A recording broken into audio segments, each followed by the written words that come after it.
வணக்கம். நான் doctor Muthukumar, chairman Parvati மருத்துவமனை. பார்வதி மருத்துவமனை குரோம்பேட்டையில் 21 வருடமாக இயங்கிக் கொண்டிருக்கிறது. பார்வதி மருத்துவமனைக்கு உரகடம் என்ற இடத்திலும் பிரான்ச்சஸ் இருக்கு. இதை தவிர தாம்பரத்திலும் ஒரு எமர்ஜென்சி மெடிக்கல் சர்வீஸ் ஆரம்பித்திருக்கிறோம். இந்த மருத்துவமனையின் சார்பாக 6வது முறையாக walkathon 5 kilometre, 3 kilometre, 1 kilometre walkathon இன்று துவங்கப்பட்டது. இந்த வாக்கத்தான் ஒரு முழங்கால் மூட்டு அறுவை சிகிச்சை செய்த நபர்கள் எந்த அளவு நல்லாக நடக்க முடியும், நன்றாக இயற்கையாக அவங்க திரும்பவும் தன் வாழ்க்கையை பெற முடியும் என்பதை நிரூபிப்பதற்காக ஒரு 12 வருடம் முன்னாடி ஆரம்பிக்கப்பட்டது. அதில் நிறைய மக்கள் நிறைய இன்ட்ரெஸ்ட் காமிக்கும் போது கொஞ்சம் கொஞ்சமாக படிப்படியாக முன்னேறி இது 6வது முறையாக இந்த முறை 5200 பேர் கலந்து கொண்ட வாக்கத்தான் இன்று காலை மலேசியன் கான்சுலேட் ஜெனரல் திரு கே சரவணகுமார் குமாரவாசன் அவர்கள் மற்றும் இந்த தொகுதி எம்எல்ஏ திரு இ கருணாநிதி அவர்கள் மூலமாக துவக்கப்பட்டது. இந்த வாக்கத்தானில் நாங்கள் சொல்லியிருக்கிறது மைல்ஸ் ஆஃப் ஸ்மைல்ஸ். எல்லாரும் நடக்கிறது ஒரு நல்ல பயிற்சி.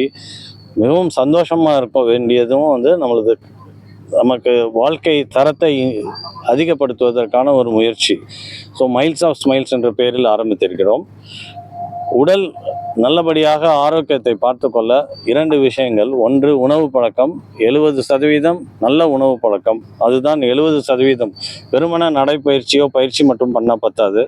70% உணவு பழக்கத்தை சரியாக வைத்து கொண்டு 30% நல்ல பயிற்சிகள் செய்யணும். அந்த பயிற்சிகள்லேயே நடைப்பயிற்சி தான் மிகவும் சிறந்த பயிற்சி.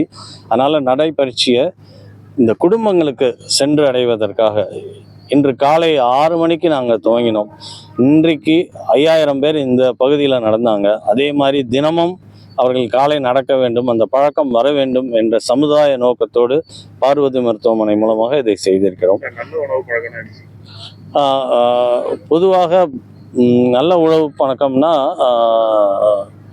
குவான்டிட்டி, நம்ம எந்த அளவு சாப்பிட்றோம் அப்படிங்கிறது இருக்குது.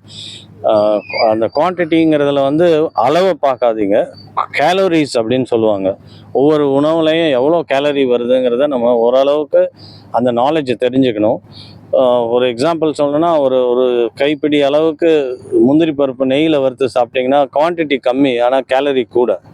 அதே சமயம் வெள்ளரிக்காயை நிறையா நறுக்கி வச்சுட்டு, கேரட் வெள்ளரிக்காயை ஒரு பெரிய பவுல் அளவுக்கு நீங்கள் சாப்பிட்டிங்கன்னா, ஒரு கைப்பிடி அளவு சாப்பிட்டா கூட அதில் வரக்கூடிய கேலரி ரொம்ப ரொம்ப கம்மி.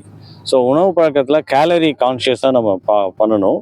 எந்த உணவில் கேலரி ரொம்ப ஈஸியாக அதை செய்யணுன்னா, கேலரினா என்ன, எனக்கு ரொம்ப காம்ப்ளிகேட்டடாக இருக்குது அப்படின்னு நினச்சா, பிளான்ட் பேஸ்ட் ஃபுட், அதாவது தாவரங்கள், நான் வெஜிடேரியனாக தவறாக நான் சொல்லலை, தாவரங்கள் பேஸ்ட் ஃபுட்டில் கேலரி கம்மி. அப்படியே நான்வெஜ் சாப்பிடணும்னு நினைக்கிறவங்க ஃபேட்டை தவிர்த்து ஃப்ளஷ் மீட்டு அதை சாப்பிட்லாம். அதை தவிர வெள்ளை முட்டையில் ஒயிட் ஆஃப் எக்கும் யோக் ரொம்ப கம்மியாக சாப்பிட்றோங்கன்னா ஒயிட் ஆஃப் எக்கில் நிறையா ப்ரோட்டீன் இருக்குது, அதை நல்லா சாப்பிட்லாம். மாலை 6 மணிக்கு மேல் உணவு அருந்துவதை தவிர்க்க வேண்டும், நிச்சயமாக தவிர்க்க வேண்டும். அது ஒரு தவறான பழக்கம். அதுக்கு மேலே பசி வந்துச்சுன்னா ஒரு டம்ளர் தண்ணி குடித்தாவே பசி நிச்சயமாக போயிடும். இதை முயற்சி பண்ணி பாருங்கள். ஸோ பசி என்பது ஒரு பழக்கம், நம்ம அதை நம் கட்டுப்பாட்டுக்குள் கொண்டு வர வேண்டும்.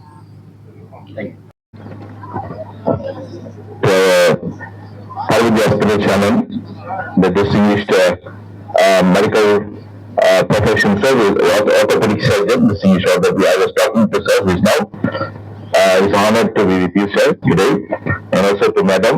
And Madam Salatu is the head of our Ladies Association of Consulate of General of Malaysia.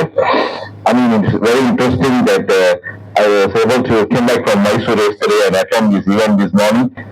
And looking at all the people gathered here on this beautiful, look at the sunrise over there shining on us. As such, so said, it's a beautiful morning that we are starting this day. It's a beautiful day.